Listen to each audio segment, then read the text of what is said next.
Olá, meu nome é Ilka Gonçalves, eu sou médica veterinária, venho aqui no curso de Dilemas Éticos na Medicina Veterinária conversar um pouquinho com vocês sobre população vulnerável e o direito ao serviço médico veterinário da família multiespécie. Então, família multiespécie é aquela que é formada pela interação humano-animal dentro de um lar. É quando os componentes animais humanos reconhecem os animais não humanos como verdadeiros membros da família. E isso a gente tem visto cada vez mais, né? Com diferentes espécies de animais, seja pequenos ou grandes animais, aves, peixes, enfim, onde o direito hoje já reconhece, por exemplo, quando um casal se separa, já existe a guarda compartilhada, né, desses pets. E aí, para juntar com tudo isso, a gente tem em 2016 uma pesquisa mostrando que 44,3% dos lares brasileiros possuíam pelo menos um cachorro e 17,7% pelo menos um gato. 17,7% pelo menos um gato. Então, assim, já tem estudos mostrando que tem lares que tem animais e não tem crianças abaixo de 12 anos, por exemplo, né? Hoje em dia a gente sabe que o número de filhos diminuiu e tem muita família aí se identificando com os animais sendo seus filhos. Com a pandemia, a gente teve inicialmente um abandono de animais, depois um boom de adoção de animais, mas depois voltou, a vida foi voltando ao normal, e agora saiu essa pesquisa recente, agora, tá? Desse ano, que depois de um alto crescimento, caiu o número de lares com pets no Brasil, né? Por quê? Porque o estudo mostra que é por morte e, né, esses animais vieram a óbito, mas também muito abandono. Começamos a ficar muito dentro de casa, sentimos falta de um pet, aí as pessoas começaram a adotar. E aí a vida começou a voltar ao normal e muitos desses pets foram abandonados nas ruas brasileiras, né? Inclusive, é um dado que já saiu também, que aumentou em 840% o número de abandono pós-pandemia. A vulnerabilidade é uma situação de dependência de pessoas ou grupos sociais onde se coloca em risco o exercício, onde está em risco o exercício efetivo dos direitos dessas pessoas, né? E aí a gente vem com essa pesquisa desse ano, referente a 2021, o novo mapa da pobreza no Brasil. O estudo revela que 29,6% dos brasileiros têm renda familiar inferior a 497 reais mensais. Gente, é renda familiar, não é por pessoa. É pela família, 497 reais. Até 2021, a Bahia liderava o ranking de população vulnerável, maior população vulnerável, abaixo da linha da miséria, e depois da pandemia, agora, em 2021, o Maranhão alcançou esse ranking aí, o topo do ranking, e quem está lá embaixo, com baixa população vulnerável, é Santa Catarina. Então, cada vez mais a gente vê aí essas casas, né, improvisadas nas ruas do Brasil, de Salvador não é diferente. E tem esses mapas aí da mapa da pobreza, né, por proporção de pobre no Brasil de 2012, 2019 e 2021. Então, a gente tem 9 anos e uma evolução da pobreza no nosso país, né? 2012, a gente só tinha uma área escura mostrando um número de pessoas, né, que ganhava abaixo de 497 reais por mês familiar. Depois, ó, os escuros são onde tem maior concentração, os branquinhos é onde tem bem menos. Olha como em 9 anos a situação piorou. o sul-sudeste tinha mais branco, agora já está começando a ficar azul, né? Então, a pobreza no Brasil, gente, aumentou. De 2012 para 2021, aumentou, né? Isso aqui é estudo, é dado científico, não tem o que a gente discutir. Então, segue aí o ranking das cidades que lideram a proporção de pobreza em 2021. Maranhão, primeiro lugar, Amazonas, segundo, Alagoas, terceiro, Pernambuco, quarto, Sergipe, quinto, e a Bahia está em sexto, que é o lugar onde eu moro, né? Então, você vê que os países do norte e nordeste são quem mais sofre, né? Então, a gente vê aí um número muito grande de animais ou de pessoas em situação de vulnerabilidade, né, abaixo da linha de pobreza, onde a gente tem aí, ó, gente, pessoas que ganham R$ 105. É muito surreal, né? E quando a gente tem uma população alta, vulnerável, há necessidade de políticas públicas, né? O que são políticas públicas? É um conjunto de medidas para reduzir o efeito sobre as pessoas em situação de pobreza ou extrema pobreza.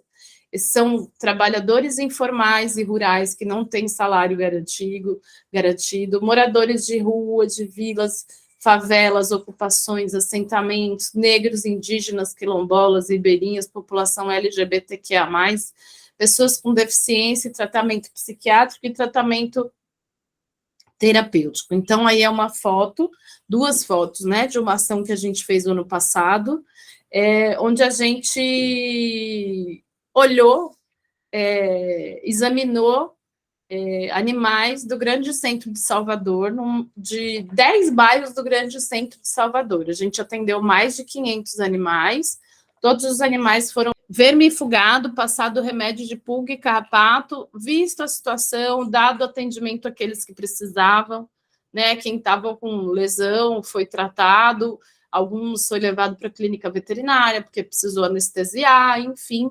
mas foi um montante de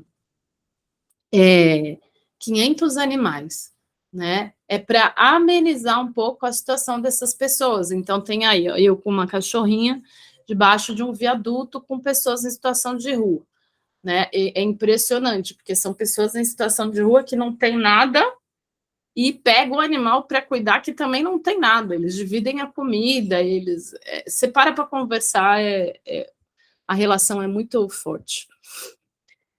E essa política pública ela tem que ser baseada no conceito One Health, que é saúde única, né? Que é uma discussão que há muitos anos, por grandes filósofos, já defendiam a ideia de que a saúde pública está ligada ao equilíbrio entre a saúde humana, saúde animal e saúde do meio ambiente. E tem tudo a ver, né, gente? Se a gente tem um cão, um gato, que elimina verme nas fezes, essas fezes ficam no ambiente, contaminam o ambiente. Uma criança vai lá, por exemplo, num parquinho, pega na areia, essa areia está contaminada de verme, bota ela na boca, pronto, pegou verminose. Então, assim, gente, a gente está interligado, né? Meio ambiente, pessoa, animal humano e não humano. A gente faz parte de uma coisa só, né? E a gente tem que cuidar de todos.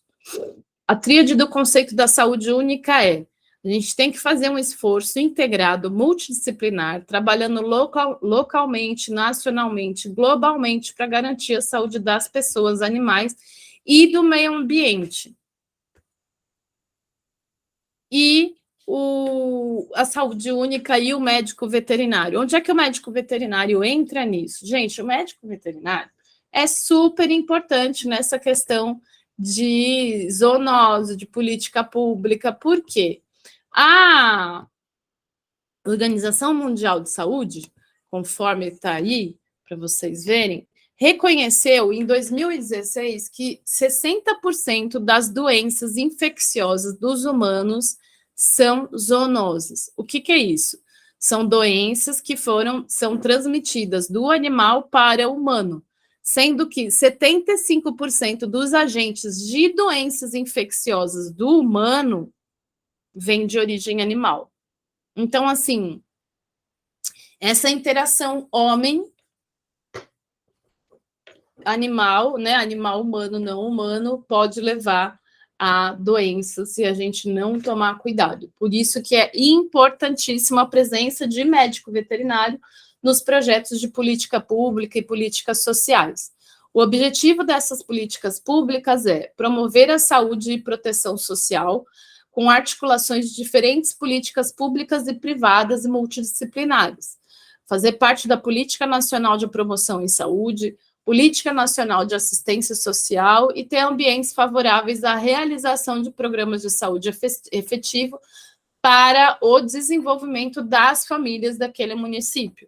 O que acontece? A gente lida muito com a falta de interesse dos gestores, ou às vezes a gente até tem gestores interessados, mas infelizmente muitas pessoas que estão ocupando cargos de diretoria animal, de lugares que trabalham com animais que deveriam estar sendo voltados para essa questão de zoonoses, não tem capacidade técnica, né? A gente tem aqui em Salvador uma diretoria animal onde a diretora não é nem veterinária, nem bióloga, nem zootecnista. Então, assim, fica um pouco difícil. Nenhuma diretora dessa diretoria animal daqui de Salvador era da área, né? Então, assim, é muito difícil a gente falar de política pública animal quando a gente não tem uma pessoa técnica naquele cargo.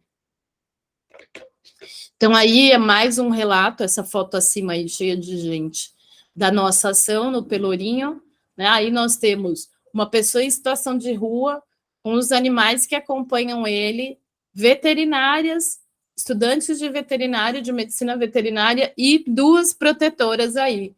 A gente está distribuindo ração para esses animais e a gente aproveita enquanto eles comem para passar o remedinho de pulga e carrapato no pescoço e coloca o vermífugo no meio da ração e espera ele comer tudo para a gente ver se tomou o remédio.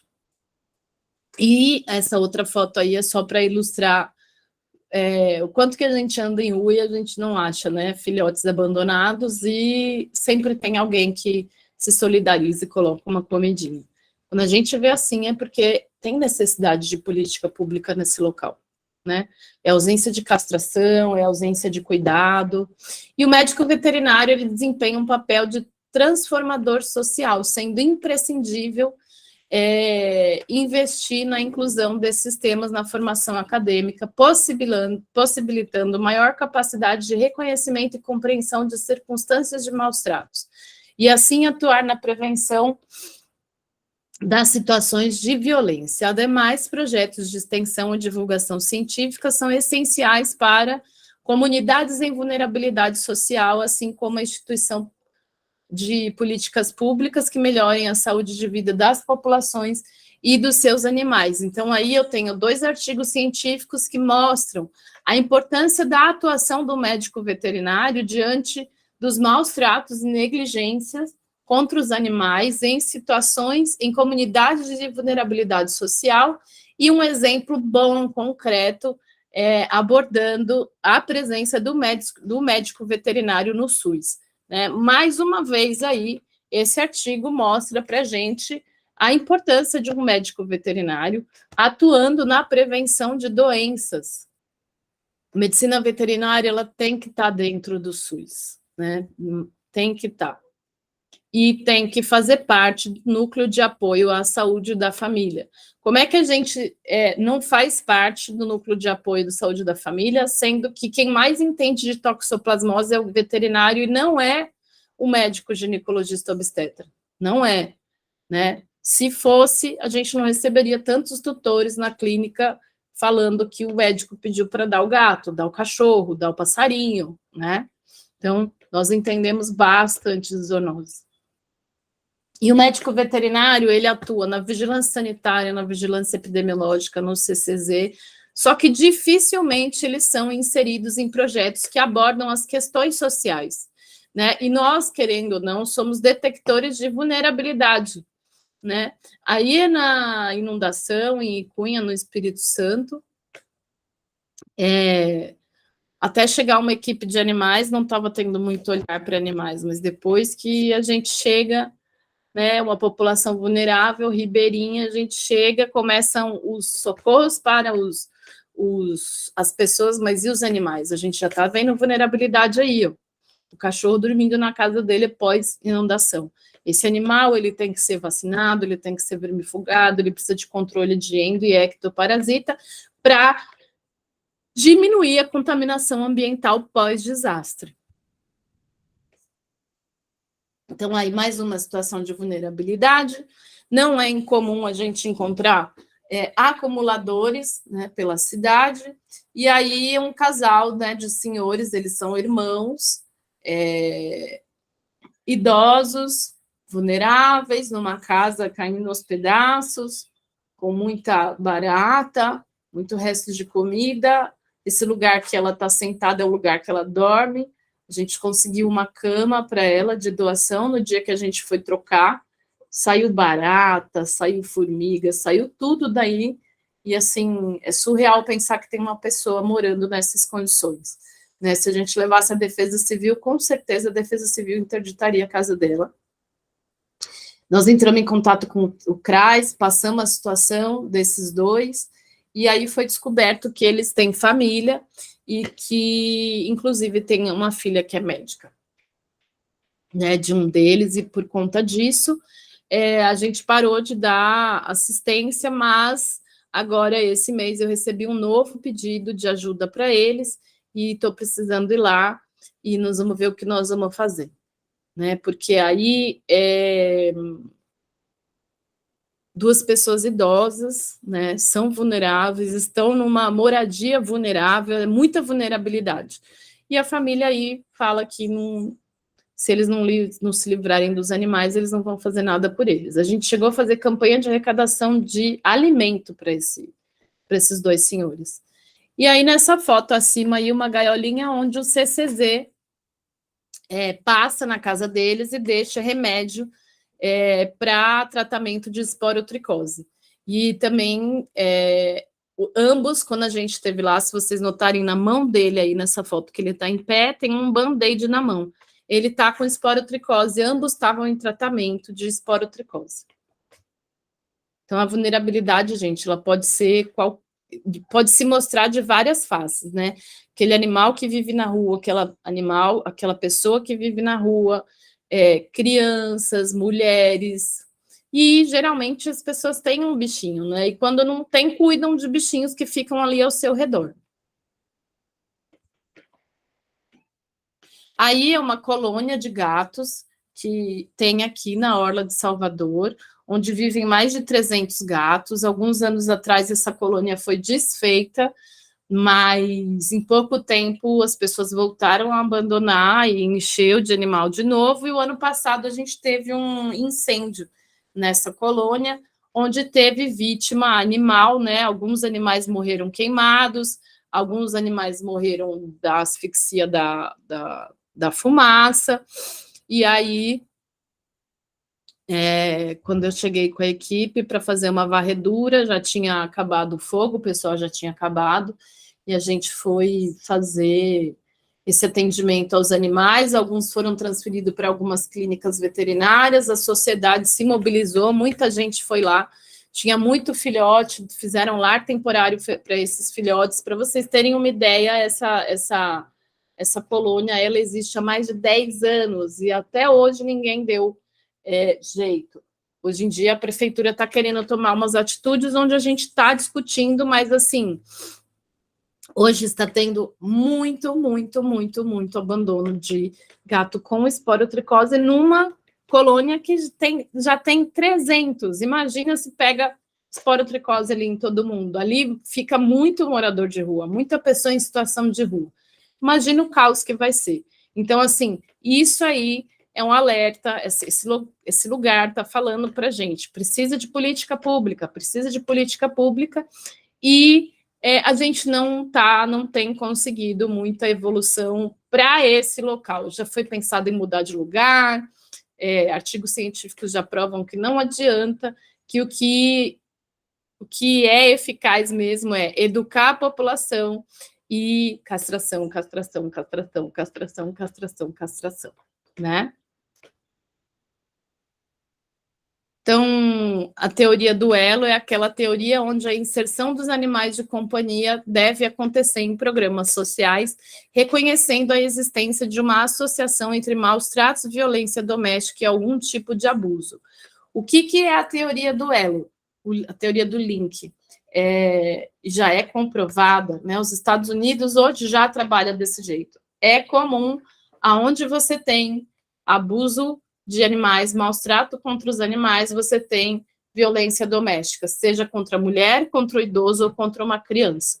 Os Estados Unidos hoje já trabalham totalmente interligados. Se eles atendem um chamado de maus tratos animais, eles avisam a outra delegacia, né? E eles começam a investigar se não tem um abusador de mulheres e vulneráveis nesse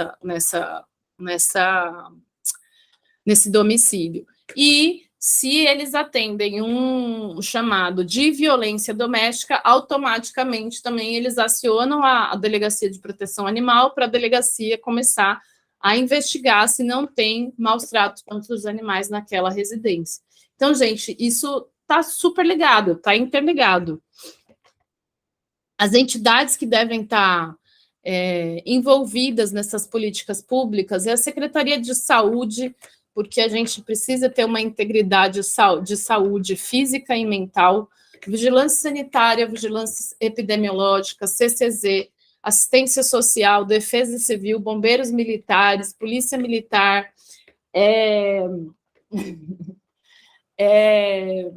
hoje aqui em Salvador eu estou indo junto com a Defesa Civil conhecer os lugares onde tem a sirene com risco de deslizamento. A gente está fazendo um levantamento da população de animais daquela população, né, para conseguir, junto com a prefeitura, a castração e essa política pública de atendimento básico a essa população.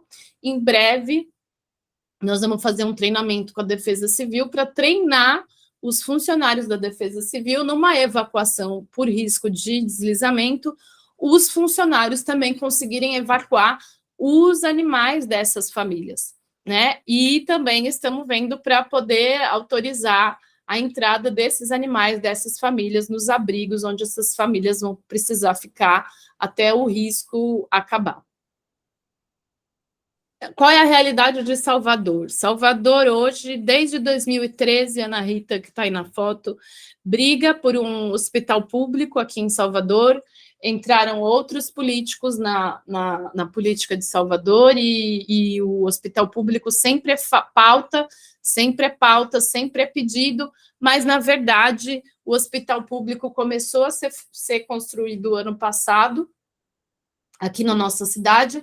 Foi prometido que ia ficar pronto até o final de 2022, que é esse ano que nós estamos, e na velocidade que está a construção, não vai ficar pronto até o final desse ano, né? Vamos ver o que vai acontecer, mas também, assim, esse hospital público, ele vai ser um hospital público em um lugar de Salvador. A gente tem que lembrar que Salvador é uma população pobre, que até pouco tempo era o local que mais tinha população abaixo da linha da miséria, né? Então, assim, essas pessoas, gente, aqui é comum as pessoas não conseguirem ter dinheiro para pegar um ônibus para castrar um cão, um gato no castramóvel. Então, assim, um hospital público não vai resolver o problema. É assim que começa, mas a gente precisa de mais. Então, a ideia hoje que a gente vem trabalhando com a prefeitura é ter esse hospital público, mas pensar numa possibilidade de fazer umas unidades de saúde animal nos distritos sanitários para a gente realmente poder atender a população que precisa, que é a população vulnerável, porque muitas vezes essa população nem vai conseguir chegar, porque ela não tem nem transporte para chegar, para levar aquele animal, tá? Então, também é muito burocrático, tem que ter vacina de raiva. Imagina um morador, uma pessoa que mal tem o que comer, ela chega num castramóvel e é informada que para castrar um cachorro, o gato, tem que ter a vacina de raiva. Ela não tem nem o que comer, ela já desiste. Isso é o que eu ouço nas ruas, né? Às vezes eles vão, procuram, e eles nem sabem onde vacina, como vacina, não tem dinheiro. Então, assim, falta muita educação mesmo, né, da população desburocratizar o castramóvel e fazer isso ser mais acessível à população. A gente teve um projeto de lei de um SAMU-VET, mas, na verdade, também não chegou a acontecer aqui em Salvador. O que aconteceu foi que um político fez um SAMU-VET, mas, na verdade, era o carro ia até o local que o cachorro estava, o animal estava, e pegava ele e levava para uma clínica veterinária parceira, e lá os tutores arcavam com as despesas. Então, isso não é SAMU, né? Porque é uma população que já não tem condições de pagar e leva para uma clínica particular. Então, Salvador não tem SAMU-VET.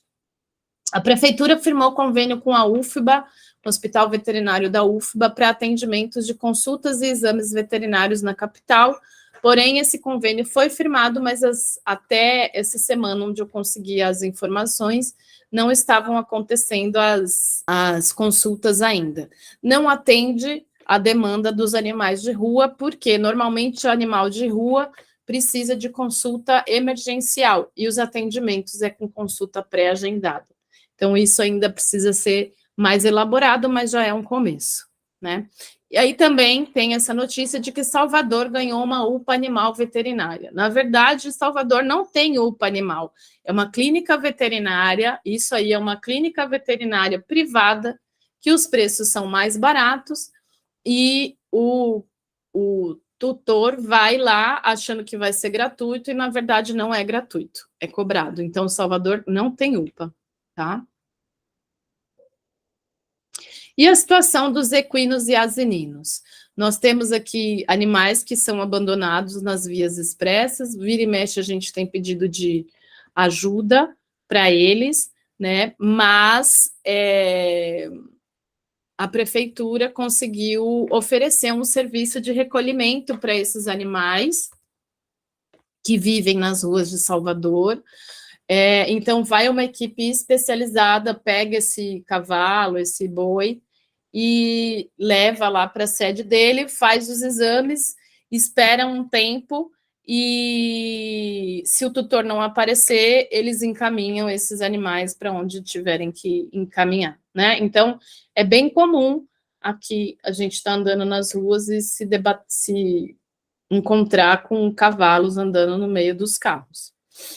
Aqui em Salvador nós temos 2 castramóveis, cada um castrando 600 animais por mês, sendo que vai dar um total de 1.200, onde a gente tem uma estimativa de 300 mil animais na rua e quase 3 milhões de pessoas vivendo.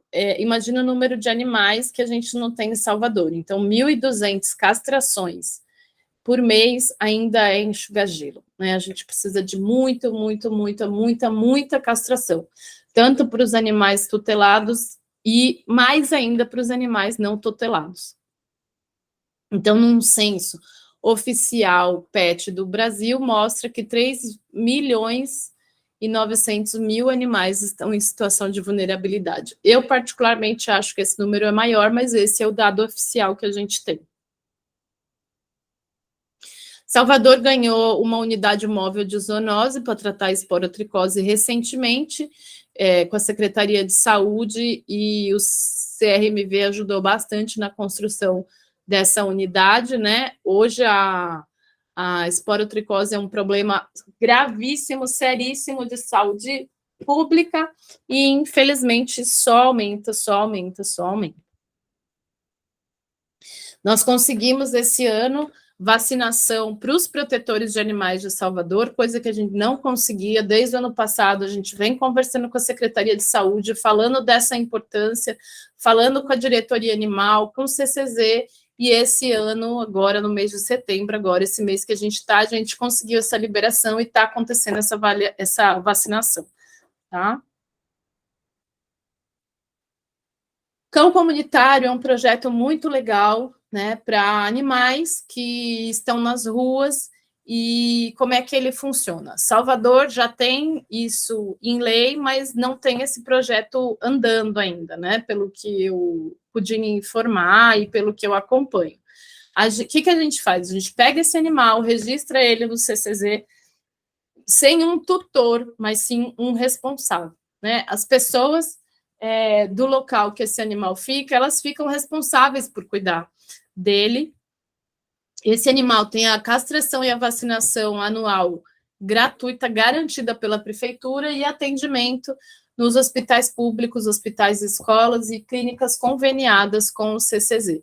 Essa é a Pituca, uma cadela que apareceu 1 mês e meio na minha rua, que virou uma cadelinha comunitária. Então, uma pessoa dá almoço, a outra dá janta, ela dorme na minha casa, ela já chegou castrada, mas a gente ia ver castração, tomou banho na casa de outro, então, assim, todo mundo cuida do cão comunitário. Então, isso é ótimo, porque é uma promoção da saúde única, né? Tem a participação social, para vocês terem ideia, eu conheci muito vizinho que eu não conhecia, morando aqui há 12 anos, depois que a Pituca chegou, então tem uma participação social legal. A gente faz um manejo ambiental, um manejo populacional desse animal, ela já chegou castrada, mas a gente já estava vendo castração para ela, né? E o bem-estar do animal, ela dorme aqui dentro de casa, protegida, faça chuva, faça sol, ela está aqui dentro de casa, ela aí, ó, interagindo com o meu gato se aproximando dela, ela comendo a comida dele, e esse é um programa bem legal de conscientização também para o ser humano, né? E o K? E assim, você falou de políticas públicas, mas e verba para essas políticas públicas? Gente, em 2013, saiu uma portaria que autoriza o repasse financeiro do Fundo Nacional de Saúde aos fundos municipais de saúde para fortalecimento das ações de vigilância das zoonoses. Então, está aqui embaixo, ó. Serão utilizados para suporte às ações e serviços públicos de saúde voltados para vigilância, prevenção e controle das zoonoses e dos acidentes causados por animais peçonhentos e venenosos de relevância de saúde pública. Então, tá aí. Emendas parlamentares, essa portaria, então a gente tem recurso, só precisa colocar onde ele tem que estar. Tá bom? Então, aí, a importância da atuação do médico veterinário na política pública, em projetos sociais, eu acho que se resume nesse vídeo aí que eu vou colocar para vocês. Ele é um menininho que a gente atendeu, ele e o cão dele, um pós-desastre, em Coronel João Sá, interior da Bahia, após a ruptura de uma barragem. Gente, bom dia. A gente fala tá aqui dele na Escola Maria Dalva, para mostrar a importância do médico veterinário Coronel João Sá, na Bahia. Em políticas públicas. A gente está aqui agora com o nosso amigo, Essa é a seu voz nome? da Carla Sassi. Everton. E o nome dele, Everton? Negão. Negão. Conta pra gente como é que foi a história do Negão. Ele tava se afogando, aí foi um cara, pegou ele, aí trouxe ele, aí nós foi, botou comida pra ele, porque ele tava seguindo nós no dia da enchente, tinha uma arma de água, ele se afogou, aí um cara foi e tirou ele. E qual que é a importância do Negão pra você? Igual o meu irmão. Igual seu irmão? É. Então agora o Negão ele vai tomar remédio de verme, vai receber antipulso. Gente, bom dia. A gente está aqui na Escola Maria Dalva, onde tem alguns desabrigados na cidade de Coronel João Sá, gente, na Bahia. Eu agradeço. A gente está aqui agora com o nosso amigo, seu nome? Agradeço. Everton. E o nome dele é a participação e o convite no Negão. curso. Conta pra gente como é que foi a história do Negão. Ele tava se afogando, aí foi um cara, pegou ele, aí trouxe ele, aí nós foi, botou comida pra ele, porque ele tava seguindo nós no dia da enchente, tinha uma arma de água, ele se afogou, aí um cara foi e tirou ele. E qual que é a importância do Negão pra você? Igual o meu irmão. Igual seu irmão?